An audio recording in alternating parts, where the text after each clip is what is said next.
Breiler, fala aí a respeito de Flamengo e Católica, quinta-feira, 7h aqui na ESPN. Expectativa aí para a apresentação do Mengão. O Flamengo precisa mostrar contra a Católica que o jogo contra o Atlético Paranaense foi um ponto fora da curva, porque é um time que vem em ascensão. A gente observa processos muito bem definidos do Paulo Souza, começa a enxergar uma espinha dorsal no Flamengo.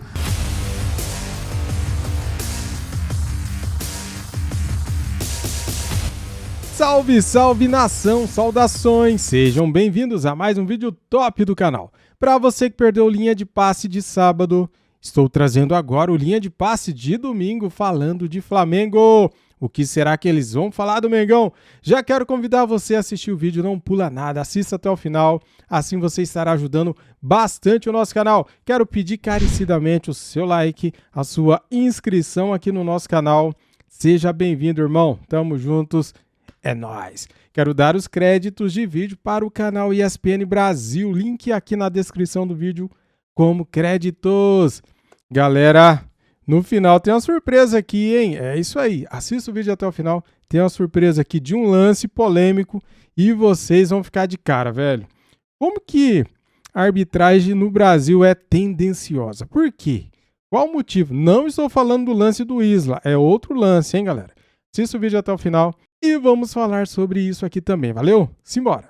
Curitiba, na Arena da Baixada, perdeu para o Atlético Paranaense. O Paulo Souza, técnico do Mengão, vai falar agora aqui no Linha de Passe. Vamos lá. Vai falar? Acho que foi um jogo bem equilibrado. Acho que o resultado correto deveria ser bem um empate, pelo pouco volume de criação das duas equipas. Porque é um jogo bastante difícil. Tivemos alguma dificuldade em ter mais pausa no jogo, maior controle do jogo, no ritmo desse mesmo jogo. Não criámos muito, é verdade, criámos o suficiente para podermos empatar. Faltou-nos um pouco mais de determinação, mais agressividade. Deixa eu só abrir uma pausa aqui. Lembrei da fonte. Lembrei porque você me ajudou, né? Você me ajudou. Aqui para isso. Foi o Eugênio Leal, numa entrevista que, ao lado do Zupac, fizeram com o Paulo Angione, no podcast. E com o Mário Marra também. E o Mário Marra também junto. O Angione, diretor executivo do Fluminense, foi quem nos soltou essa frase. E que, inclusive, é psicólogo. O Angione é psicólogo. Então, quer dizer, tem toda a propriedade para dizer o que acabou declarando, que o jogador já não precisa mais de psicólogo, precisa de psiquiatra. Mas, enfim, Breiler, Flamengo perde por 1-0, ouvimos aí o Paulo Souza e tem uma certa cobrança para cima do Pedro também, não tem não? Tem, e alguns jogadores do Flamengo abaixo do que vinham demonstrando, e aí também pode ser acúmulo de jogos, desgaste. A dupla que tinha encaixado também, Thiago Maia e João Gomes, baixou o nível e o Flamengo sentiu, porque ali nas últimas boas partidas do Flamengo foi o coração da equipe, a dupla se encaixou, houve entrosamento, cobertura, movimentos coordenados e ali nada funcionou no aspecto técnico. Estavam mal, confiança baixou e não conseguiram ser esse ponto de equilíbrio do meio-campo do Flamengo. O Flamengo perdeu o jogo ali. O Pedro foi voluntarioso, tentou, não se escondeu do jogo, mas a gente precisa reforçar isso. O Paulo Souza tenta, de todas as formas, encaixar o Pedro no que ele quer para a equipe e esse encaixe não tem ocorrido também por responsabilidade do jogador. O Pedro tem aproveitado mal as oportunidades que tem, não necessariamente no caso desse jogo, em que para mim ele não foi mal, tentou e as coisas não aconteceram como não aconteceram para basicamente todo o time do Flamengo. Mas ainda assim, no balanço do ano, o Pedro é um Pedro diferente do ano passado, em que aproveitava bem todas as oportunidades e colocava pressão no treinador, porque todo mundo, a cada jogo que tinha, a cada minuto que o Pedro tinha em campo, ele tirava o máximo e isso não tem acontecido. E pode haver várias explicações, o jogador também não se sentir confortável. O próprio Paulo Souza já cobrou mais intensidade e movimentação do Pedro, mas é um fato. O Paulo Souza já tentou jogar com o Pedro como titular, sem o Gabigol, com o Gabigol, deu minutos, deu oportunidades e o jogador não tem aproveitado. Eu acredito que para o Paulo Souza isso não seja um dilema. O Pedro é o reserva, ele vai ter minutos quando o Paulo Souza entender que é necessário, mas hoje não há motivo para uma grita por mais minutos ou mais oportunidades para o Pedro, porque o Paulo Souza talvez seja o técnico que mais deu chances e o Pedro não aproveitou. Zupac, deixa eu apresentar números do Claro. Pedro para você, Vamos lá. fazer aí uma análise, mas fique à vontade naquilo que você construiu já para falar a respeito dessa questão. Então vamos botar na tela aqui, no linha de passe, números do Pedro. Então temos aí, olha, na partida contra o Atlético Paranaense, e aí o Zupac vai falar se ele aproveitou a chance ou não. 90 minutos,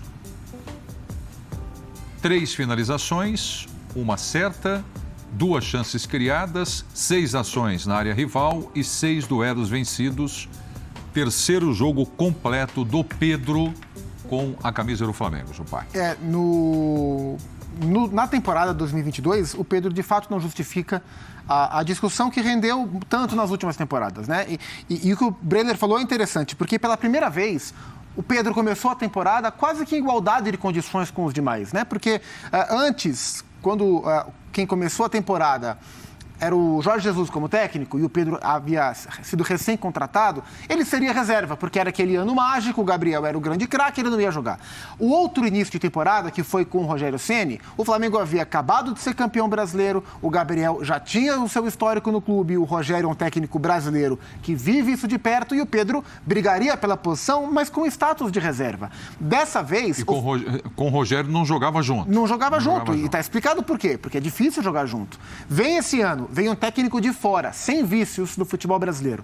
O Flamengo vem de um ano ruim, o que sugere mudanças. Ele chega e coloca o Pedro como titular, né? E é um técnico acostumado a trabalhar com centroavante desse perfil, sem querer fazer comparações, mas ele tinha um centroavante que era o Lewandowski no time dele. Em características, é muito mais próximo do Pedro do que do Gabriel em características. Então, o Pedro chegou em um Flamengo zerado para oportunidades. E ele não aproveitou, né? Então, hoje, o que faz o Pedro ter poucos minutos ou menos minutos do que se espera no Flamengo é o próprio rendimento do Pedro. Isso, para mim, está muito claro. E isso não quer dizer que ele não é um excelente jogador. Claro que ele é. Mas o rendimento dele em 2022 não pede titularidade. O jogo de ontem foi ruim do Flamengo. E aí acho que o Pedro não aproveitou, mas eu acho que o funcionamento do ataque também não foi bom por escolhas do Paulo Souza. Assim, tá muito claro que o Paulo Souza não gosta do Marinho ponta direita. O Marinho do Santos, em termos de posição, não agrada ao Paulo Souza. Então ele bota o Marinho do outro lado. Para botar o Marinho do outro lado, ele botou o Lázaro do lado direito. E o Lázaro estava indo muito bem do lado esquerdo. Ele até tentou fazer inversão e tal, mas isso impactou o desempenho ofensivo do Flamengo. Então foi um jogo ruim, em que dentro desse contexto ofensivo abaixo do que a gente está acostumado, o Pedro também não foi bem. O Pedro, até antes dessa partida, tinha jogado nas 5 últimas apenas 34 minutos. Acho que a gente chegou a comentar, até fizeram um quadro aqui num dos programas e tal. Vinha entrando pouco, quando o São Paulo entrou 4 minutos, aí se cobra, poxa, mas... E os gols também, você joga 10 minutos, 4 minutos, tá? É difícil, né? Mas eu acho que houve esse problema também. Tudo indicava que o Lázaro, puxa, elogiado demais aqui pelo lado esquerdo. Pô, é o Lázaro. Se ele não for bem, acontece como aconteceu no último jogo, tira e põe o Marinho. Mas agora não, eu vou começar com o Marinho, vou poupar o Everton Ribeiro, ok, que vinha muito bem, parece que começou de novo a encontrar uma fase de crescimento legal. Mas pôs o Lázaro lá na direita, aí já não funcionou. Aí depois ele tenta corrigir, aí põe o Everton lá, o time até melhora. Mas, por exemplo, talvez quem mais tenha errado passes ontem, nesse jogo foi o Arrascaeta. Então, assim, é o dínamo ali da engrenagem. Cobrado, é o dínamo da engrenagem. Aí ele disse, mas não somos máquinas. Aí já caímos naquele assunto, então, do cansaço. Aí a gente já volta, então, tá desgastado. Então, talvez não fosse a hora de poupar o Everton Ribeiro, fosse de poupar o Arrascaeta. Enfim... Voltamos para o calendário? Não, a gente volta para o calendário lá e discute desde 1960 esse calendário. Exatamente. Mas, assim, vários jogadores não estavam muito inspirados, a coisa não funcionou. Até em decisões. Tem bola que você pensa que o Arrascaeta vai passar para um jogador, o Gabigol está mais bem colocado, ele passa para o outro. Enfim, é coisa que o cara não está inspirado, não era o dia. Vale ressaltar a estreia do Pablo, que me parece que não foi mal, né? Não foi mal dentro do contexto todo. Mas fez muita diferença a dupla citada pelo Zupac, o Thiago e o João Gomes e o Arrascaeta.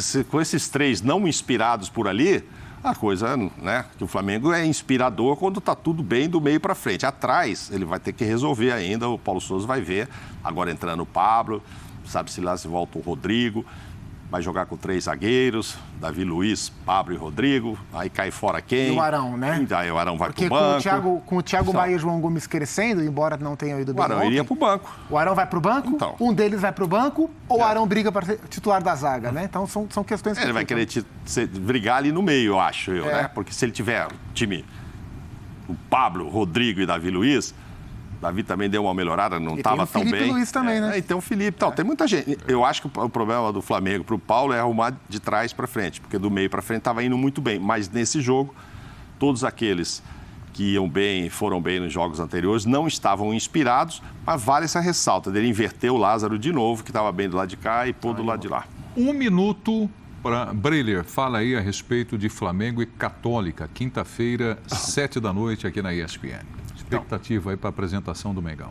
O Flamengo precisa mostrar contra a Católica que o jogo contra o Atlético Paranaense foi um ponto fora da curva, porque é um time que vem em ascensão. A gente observa processos muito bem definidos do Paulo Souza, começa a enxergar uma espinha dorsal no Flamengo e é hora de tentar dar essa solidez. E aí, solidez é tentar não mexer demais no que está certo. O Mauro falou, Lázaro no lado dele, onde está jogando bem, o Everton Ribeiro voltando à sua posição já descansado, o Gabigol titular. E para mim, a discussão, que é onde o Arão vai jogar se tiver todos os zagueiros à disposição, hoje o meio-campo titular, embora o jogo em Curitiba tenha sido ruim, eu manteria Thiago Maia e João Gomes, apostaria nessa dupla pela sintonia que há entre os jogadores e como eles se complementam em campo, a intensidade que o Flamengo ganha com eles. Bom, quando estava acompanhando o jogo, eu falei, eu vou levar essa discussão aqui para o pessoal do Linha de Passe, eu gostaria de ouvir o... Galera, agora presta atenção nessa imagem que eles vão mostrar e presta atenção nos comentários, galera. Não somos só nós, torcedores adversários, que acham que a arbitragem no Brasil é uma porcaria, é ruim, é péssima. E o VAR, por que não chama o VAR? Por que só um time é beneficiado? Olha isso. Discussão. Olha o debate, vamos lá. Opinião de vocês com relação a um lance do Hulk no jogo do Galo. Vamos lá, colocando na tela aí... Um lance de força. Então vamos nessa, olha ali, ó, um lance que deu cartão amarelo para ele, mas muita gente falou, escuta, isso aí não era para cartão vermelho, não? Não era para expulsão e virou uma grande confusão em campo ali, Mauro. Eu também, ao ver o lance, achei que ele ia ser expulso. Porque assim, ele se irrita com a marcação ali, com o zagueiro, e ele chuta, né? Ele dá um chute no... Sem bola. Sem bola. Sem então bola. Eu achei que ele ia ser expulso. E ó, ele vai, fica irritado. E primeiro ele puxa e não consegue puxar. Ele puxa, não consegue. Ah lá, ele chuta. Isso é uma agressão. Aí ele chuta. Uma vergonha. Assim, a gente vive elogiando, né? Só um minuto. Ele vive elogiando a dedicação do Hulk, né? Tudo que ele tem feito, jogar. Esse não descansa, esse aí não tem problema de calendário, não. Pode pôr o jogo amanhã cedo, depois de amanhã, até. Esse é Hulk mesmo para jogar. Ele só não foi expulso porque o chute não pegou em cheio. Se o chute pega em cheio, e aí a imagem ia ser mais pesada do que de fato ela foi, aí o árbitro não ia ter escapatória, o VAR ia chamar. Assim, eu acho que era lance passível de expulsão. Se tivesse levado o vermelho aí, seria vermelho bem dado, e acho que sequer teríamos o debate. Mas, na minha visão, ele só não foi expulso porque o chute não pegou em cheio. Porque ele não conseguiu fazer a intenção. A intenção, né? exato. Porque a intenção deveria ser era expulso, mas não foi porque a imagem foi mais chama grande. atenção porque não é do perfil do Hulk. Não, devia estar super irritado aí no jogo. Tem a ver também com o momento do jogo, né? As coisas não estão dando certo. E geralmente com o Hulk acontece até o contrário. Por ele ser muito forte, ele toma muita pancada, apanha e os árbitros deixam seguir. Ah, não, o Hulk segura. E ele não revida. Então foi, de fato, ali uma surpresa ele fazer isso primeiro. Um dia de fúria. Então tá, tem algum árbitro aqui na bancada, não? Alguém já... Muito bem, galera. Tá aí o lance do Hulk que agrediu o adversário, não foi expulso, tomou só amarelo. E cadê o VAR? Cadê a arbitragem? O que tá acontecendo? Por que só um time é beneficiado? Por que não? Por que a regra vale para um e para outro não? Se fosse o Gabigol, estava expulso. Se fosse o Felipe Melo, estava expulso. Se fosse um outro jogador aí marcado pela arbitragem, estaria expulso. Se fosse o Diego Ribas, estaria expulso. Seria expulso no caso, né?